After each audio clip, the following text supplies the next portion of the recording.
Diluted dreams are hope for joy has been washed down the stream.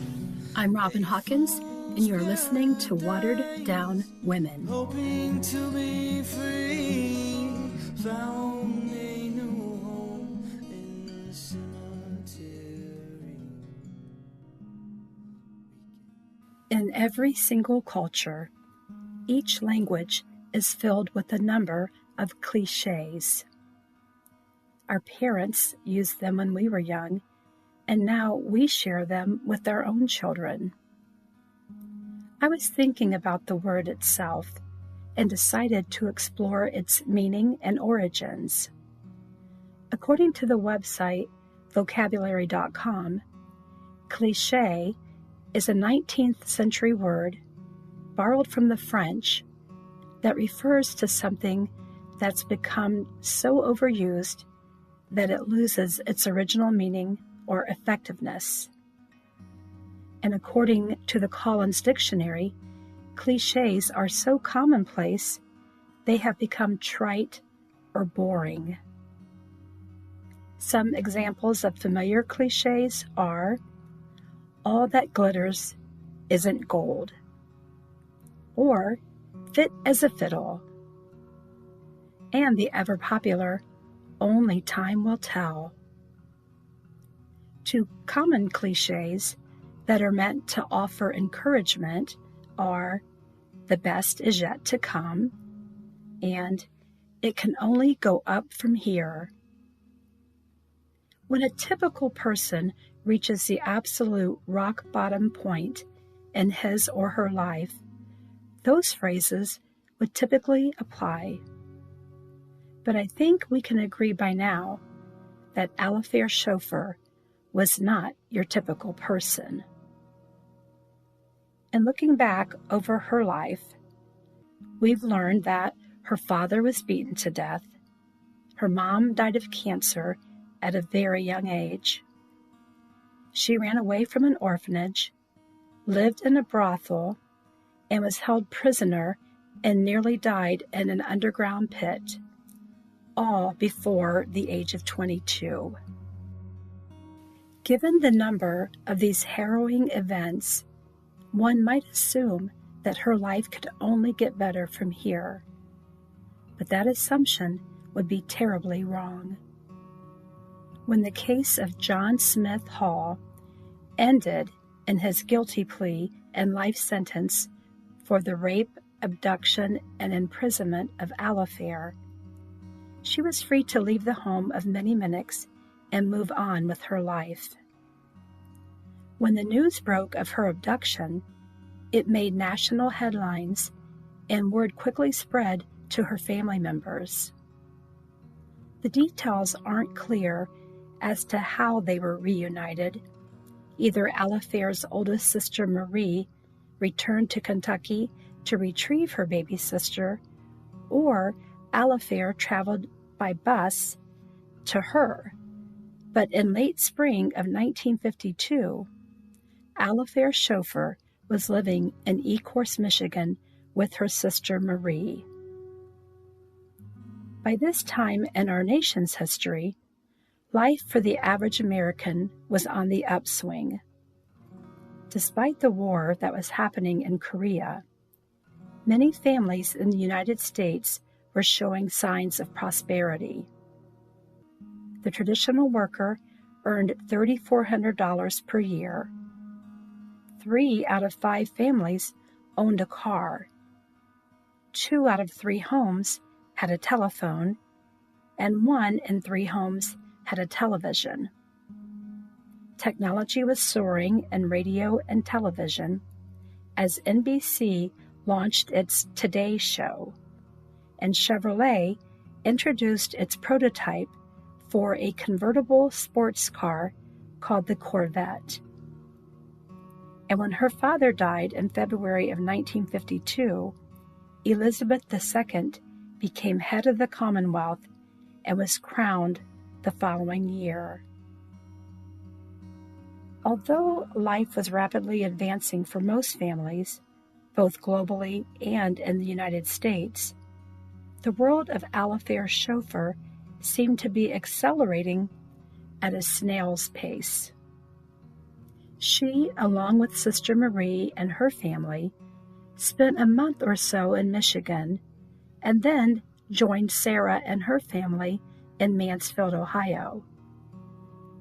At that time, it was early summer in 1952. A very pregnant Sarah Adkins, her husband, and their 6 children were residing in a one-room house owned by Sarah's sister-in-law. With the addition of Alifair and Sister Marie's family, which was now down to only 2 sons, because Marie had given away her remaining 2 daughters, there were over a dozen people residing in a single-room dwelling that lacked any form of indoor plumbing. This living situation was brief because within the week, Alifair, her sisters, and several relatives of Sarah's husband, Henry Adkins, left their little Kentucky neighborhood and headed north to the cherry orchards in Clyde, Ohio, in search of work, even though they knew it was seasonal and would only be temporary.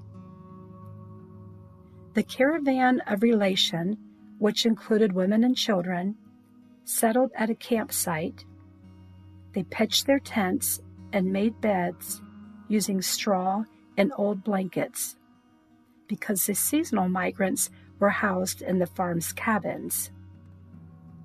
Life was extremely difficult for the entire clan, as the adults worked in the orchards and the older kids cared for the younger children. Alifair was left at the campsite to help care for the children, but she often wandered across the highway to what was known by some as the hobo camp and referred to by others as the Band of Gypsies. The picking season progressed, and on August 5, 1952, Sarah left the orchard and was taken to a nearby hospital where she gave birth to twin girls. When she and the newborns returned to their family, the migrant workers had moved on further north, allowing the Adkins family to move into the cabins. Sarah was quite pleased with their new quarters, which provided a more comfortable environment for the postpartum mother who was now nursing 2 infants. To say times were tough would be quite the understatement.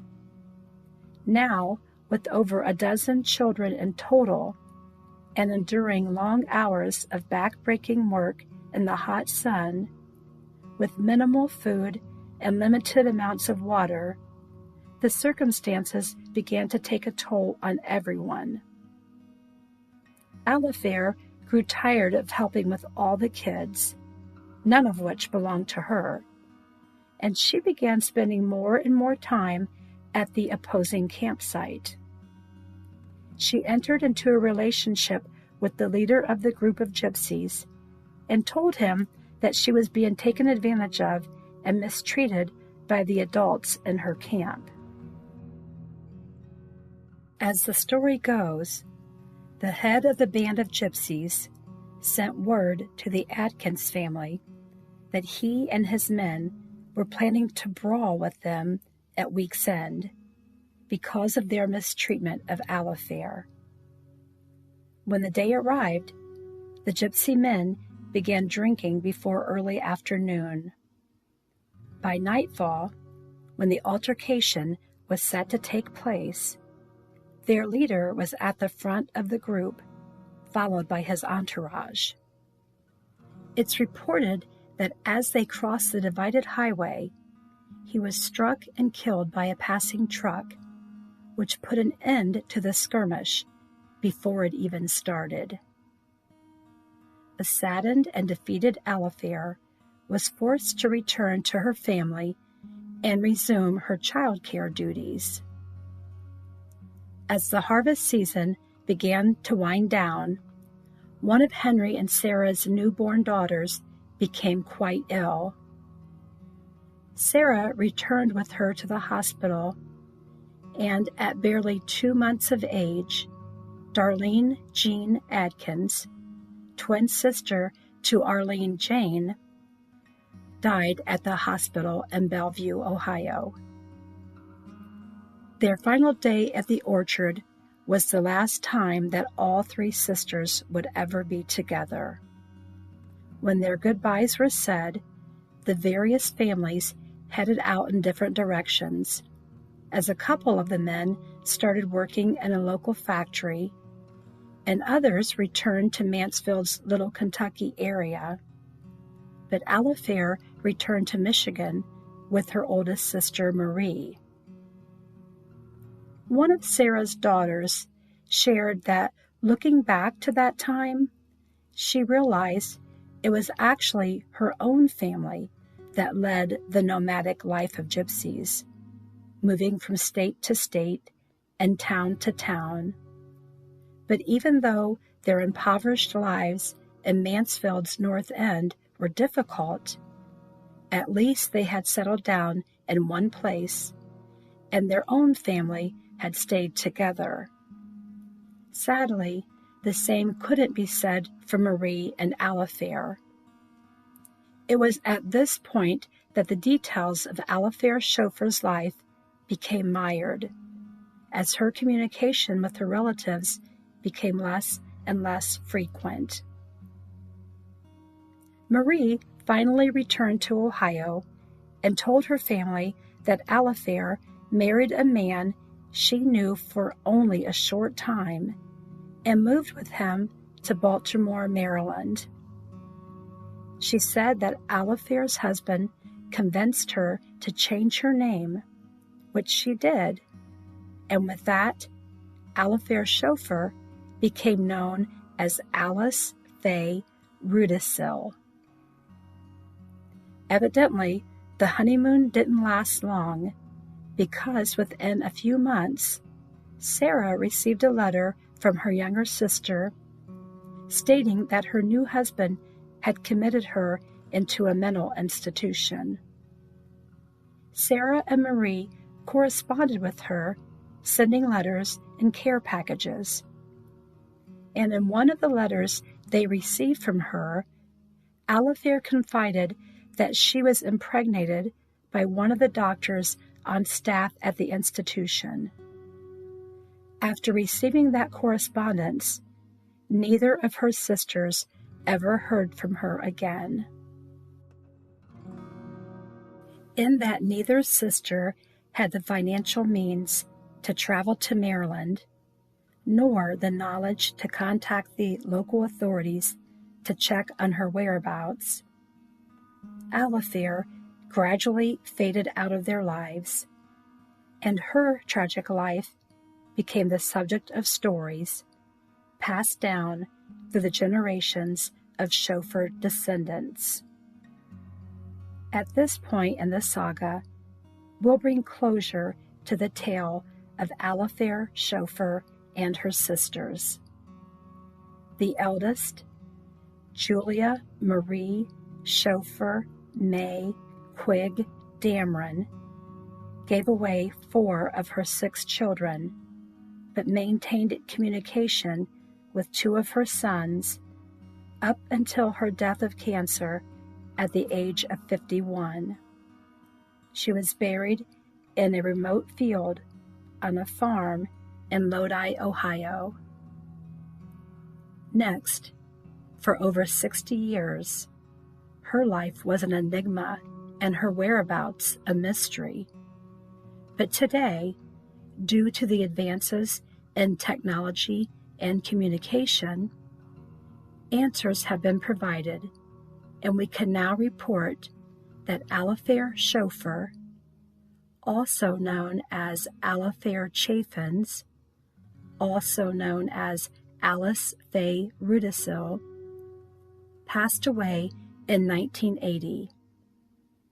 Her journey from an underground pit in Kentucky to a mental institution in Maryland ended at a rest home for the indigent and mentally impaired in North Carolina. Alifair Chauffeur died all alone at the age of 51 due to complications from septicemia and bronchopneumonia. A graveside service was held with no one in attendance except for a local preacher who officiated her interment. There's still one sister whom we haven't had closure for, and that's because there is so much more to tell of her story. Sarah Chauffeur Adkins is one of 9 women who shared a heartbreaking commonality in what was known as Little Kentucky's Summer of Sorrow. Next week, you'll need to roll up your sleeves because we'll have a lot of digging to do in this tragedy. Watered down women with diluted dreams are